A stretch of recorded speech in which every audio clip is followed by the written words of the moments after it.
जन स्वराज पार्टी के अध्यक्ष का ऐलान 2 अक्टूबर को होगा। पीके बोले, दल बनने के बाद भी मैं पदयात्रा करता रहूंगा। गांधी मैदान से जारी करेंगे बिहार के विकास का ब्लूप्रिंट। पीके ने एक साथ जेडीयू, आरजेडी और बीजेपी पर साधा निशाना। जन स्वराज अभियान के सूत्रधार प्रशांत किशोर ने 2 अक्टूबर को दल बनने से पहले पटना स्थित जन स्वराज कैंप की एक महत्वपूर्ण प्रेस वार्ता को संबोधित किया। प्रेस से बातचीत के दौरान उन्होंने बताया कि जन स्वराज अभियान 2 अक्टूबर को एक राजनीतिक दल बनने जा रहा है। दल की स्थापना कार्यक्रम पटना के वेटरनरी कॉलेज मैदान में दोपहर 2 बजे होगी। इस कार्यक्रम में जन स्वराज से जुड़े बिहार भर के लोग आ रहे हैं। प्रशांत किशोर ने बताया 2 अक्टूबर को पार्टी की स्थापना के दिन जन स्वराज के नेता यानी कि अध्यक्ष, नेतृत्व परिषद और पार्टी के संविधान की घोषणा भी की जाएगी। उन्होंने स्पष्ट तौर पर कहा कि वो ना तो इस दल के नेता होंगे और ना ही नेतृत्व परिषद में शामिल होंगे। प्रशांत के मुताबिक वो पहले की तरह ही दल बनने के बाद भी बिहार की पदयात्रा करते रहेंगे। उन्होंने ये भी बताया कि दल बनने के बाद अगले साल की शुरुआत में फरवरी-मार्च के महीने में पटना के गांधी मैदान में जन स्वराज बिहार के समग्र विकास के लिए अपना ब्लूप्रिंट जारी करेगा और बिहार के लोगों को बताया जाएगा कैसे बिहार भी देश के अग्रणी राज्यों में शामिल हो सकता है। बिहार के हर एक पंचायत का अलग अलग घोषणा पत्र भी जारी किया जाएगा। 2 अक्टूबर को बिहार में एक नए दल, नए विकल्प के तौर पर जन स्वराज, एक नया राजनीतिक दल आपको देखने को मिलेगा। 2 अक्टूबर को आपको ये भी पता चलेगा कि इस दल का नेतृत्व किन लोगों के हाथ में होगा।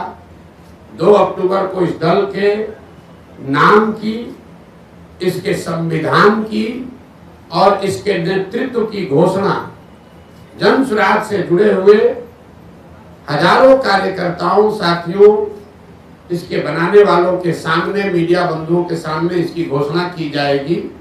और जैसा कि मैंने पहले बताया था, जन स्वराज दल जब बन रहा है तो ना मैं उसका नेता था, ना मुझे उसका नेता बनना है।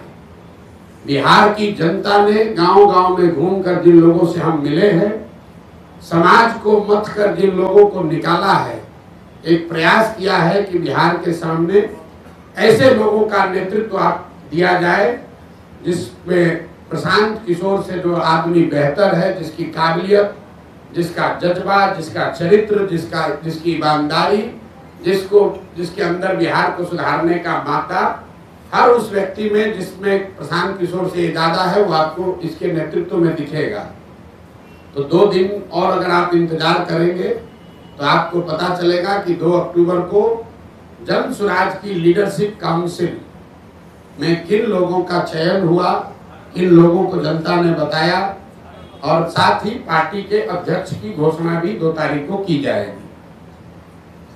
जो मैंने विकास की योजना जारी करने की बात कही है, हर पंचायत की योजना जारी करने की बात कही है, वो इसका तीसरा पड़ाव है जो फरवरी या मार्च में उस काम को फरवरी-मार्च तक पूरा कर लिया जाएगा।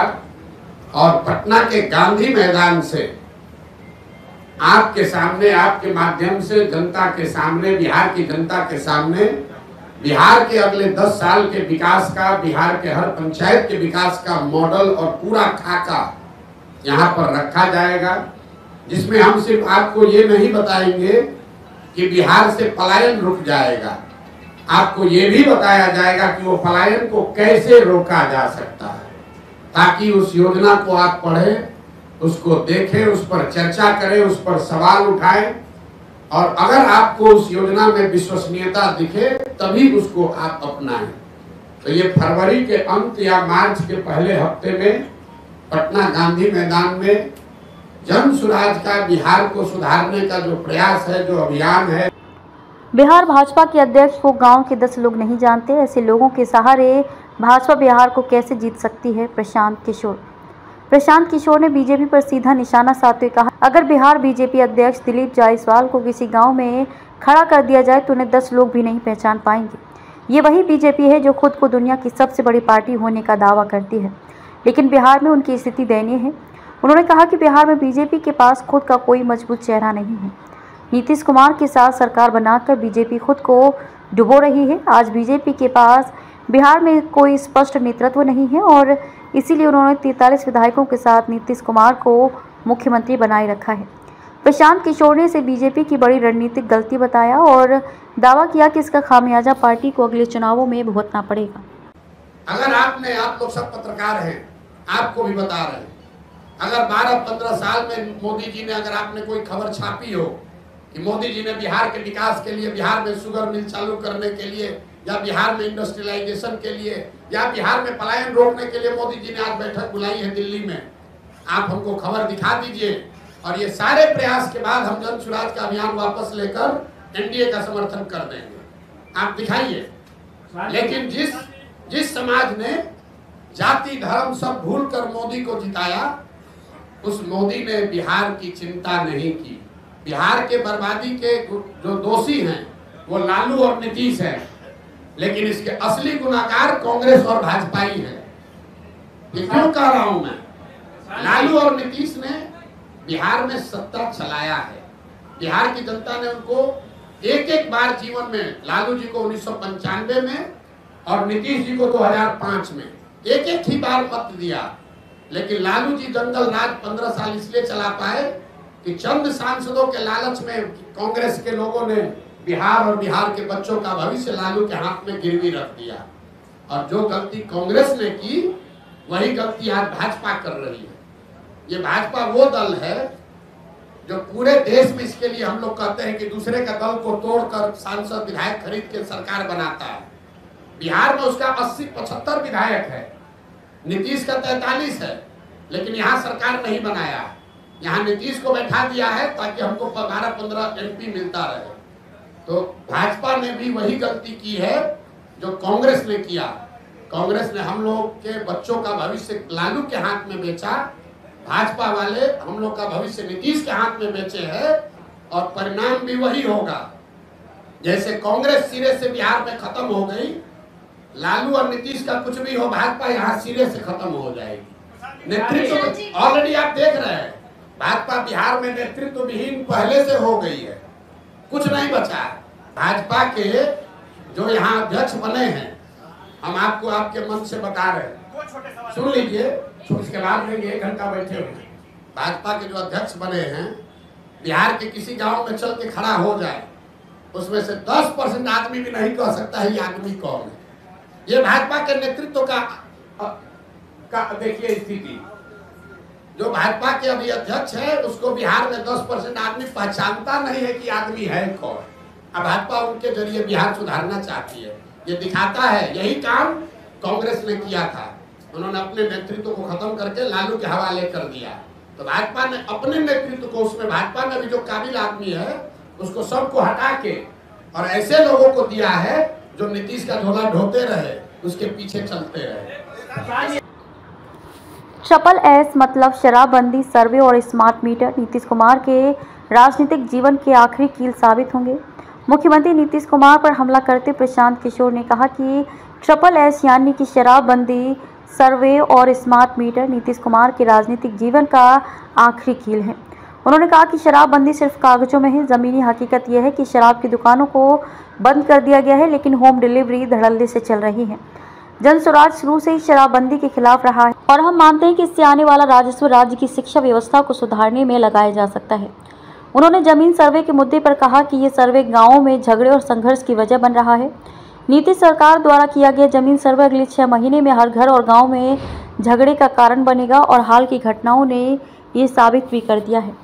स्मार्ट मीटर पर अपनी प्रतिक्रिया देते हुए उन्होंने बताया कि जिन उपभोक्ताओं ने स्मार्ट मीटर का उपयोग शुरू किया है वे अब इसके खिलाफ हो गए हैं, क्योंकि उनके बिजली बिल में भारी बढ़ोतरी हो रही है। उन्होंने कहा कि लोगों के मन में ये धारणा बन गई है कि स्मार्ट मीटर के जरिए उनके बिलों में छेड़छाड़ की जा रही है। कर रहे हैं कि 3S शराबबंदी, सर्वे और स्मार्ट मीटर, ये 3 आखिरी कील है नीतीश कुमार के राजनीतिक ताबूत में। ये सिरे से इनको साफ कर देगा। ये जो सर्वे शुरू कराया है, हर अंचल में लोग बता रहे खतियान निकालने के लिए, अपना खतियान निकालने के लिए लोगों को 5,000-10,000 रुपया लग रहा है। जब से सर्वे शुरू हुआ है, प्रखंड के स्तर पर लोग बता रहे हैं कि 50 लाख से 1 करोड़ रुपया की वसूली हो चुकी। शराबबंदी का यही हालत है, हर प्रखंड से करोड़ों रुपया शराब माफिया भ्रष्ट अफसर कमा रहे हैं। और स्मार्ट मीटर में गरीब के गले को दबाकर उसके घर में कहा जा रहा है तुम अंधेरे में रहो लेकिन स्मार्ट मीटर स्वीकार करो। ये तीनों एस नीतीश कुमार के राजनीतिक ताबूत का 3 कील है जो इनको पूरी तरीके से खत्म कर देगा। अभी रोके है ना सर्वे, दम है तो जरा सर्वे करके दिखा ले। हमने सबसे पहले कहा कि 6 महीने में घर घर में झगड़ा होगा, गांव में गोली चलेगी। ये आदमी सर्वे भूमि सुधार नहीं है। जब लैंड का रिकॉर्ड कहीं आपके पास नहीं है तो आप लोगों से क्यों मांग रहे हैं कि वंशावली बना के लाओ? सरकार के पास खुद लैंड का रिकॉर्ड नहीं है, रजिस्टर 2 कॉम्प्रोमाइज्ड है, उसमें हेर फेर हुई है, उसको फाड़ दिया गया, उसमें घोटाला किया गया, पैसा लेकर आपके नाम कर दूसरा नाम कर दिया। अनीता कुमारी है तो कुमारी में मौ पर इंक गिरा दिया, डिस्प्यूट खड़ा हो गया। तो जब सरकार को खुद नहीं पता है कि किस जमीन का मालिक कौन है तो कैसे लोग ये प्रमाणित करेंगे कि यह जमीन उनका है? आरजेडी पर पीके का हमला, बोले राजद बिहार में लगातार कमजोर हो रहा है। 1995 के बाद लालू जी कभी बिहार नहीं जीत पाए हैं। प्रशांत किशोर ने राजद पर भी कटाक्ष करते हुए कहा कि 2005 के बाद से आरजेडी की कोई ताकत नहीं बची है। आरजेडी और उनके गठबंधन को पिछले कई चुनावों में सफलता नहीं मिली है। महागठबंधन की एकमात्र जीत भी नीतीश कुमार के चेहरे पर हुई थी, न कि आरजेडी के नाम पर। उन्होंने कहा कि इस बार के लोकसभा चुनाव में बीजेपी और एनडीए ने 176 विधानसभा क्षेत्रों में बढ़त बना रखी है, जबकि आरजेडी के पास मात्र 50 सीटों पर प्रभाव है। हमारा मुकाबला 176 सीटों वाले एनडीए से है, न कि कमजोर हो चुकी आरजेडी से। उन्होंने ये भी बताया कि लालू यादव अपने दम पर सिर्फ एक बार चुनाव जीत पाए थे। 2005 से जब से एनडीए बना है उसके बाद से आरजेडी की कोई ताकत रही नहीं है। 2005 से आप आगे का इलेक्शन का आंकड़ा उठाकर देख लीजिए तो आरजेडी को कभी, आरजेडी या उनके द्वारा बनाए गए गठबंधन को कभी जीत नहीं मिली है। महागठबंधन का एक अपवाद छोड़ दिए जिसमें हम लोगों ने मदद की थी, उसमें भी आरजेडी जूनियर पार्टनर ही था। नीतीश जी के चेहरे पर चुनाव लड़ा था, आरजेडी के नाम पर चुनाव नहीं लड़ा गया था। और अभी का लोकसभा का चुनाव देख लीजिए, इस लोकसभा चुनाव में 176 विधानसभा में भाजपा और एनडीए को बढ़त है। तो हमारा अगर मुकाबला है तो जो 176 में आगे है उससे मुकाबला होगा कि जो 50 सीट में आगे है उससे मुकाबला होगा। तो ये तो हमारे आकलन का विषय नहीं है, ये तो फैक्ट है। किसने कह दिया आपको? भाई ऐसा है, अब अपने हिसाब से कहिएगा क्या लोकसभा में कितना सीट है आरजेडी को? 2014 में आरजेडी को 5 से कम सीट था, 2014 में 0 सीट था, 2019 में 4 सीट मिला। और आप लोग बता रहे हैं बाप रे कितना बड़ा दल है आरजेडी। आरजेडी, एक बात ध्यान रखिए आप लोग, आरजेडी अपने दम पर, लालू जी बहुत बड़े नेता हैं लेकिन लालू जी अपने दम पर बिहार जीवन में सिर्फ एक ही बार जीते हैं, एक ही बार जीते हैं। दोबारा बिहार की जनता ने लालू जी को बहुमत नहीं दिया है। तो एक बड़ा दल का ढोंगा बिहार के दूसरे कोने में जाकर बताइएगा, हमको मत समझाइए। कितना उनको दम है वो हमको मालूम है। और वो दम का आधार क्या है? दम का आधार यह है 18% मुसलमान, जिसको आप 20 बरस से डरा रहे हैं कि अगर हमको वोट नहीं दोगे तो भाजपा आ जाएगी। आपने मुसलमानों के लिए किया कुछ नहीं, उसको भागीदारी नहीं दी, उसको हिस्सेदारी नहीं दी, उनके बच्चों के पढ़ाई की चिंता नहीं की, उनको लालटेन में किरासन तेल बनाकर जला रहे हो, रोशनी अपने घर में कर रहे हो। उसको अगर हटा दीजिएगा तो कितने लोग बिहार के हैं जो आरजेडी के समर्थन में, आप बता दीजिए, आपको ज्यादा जानकारी है।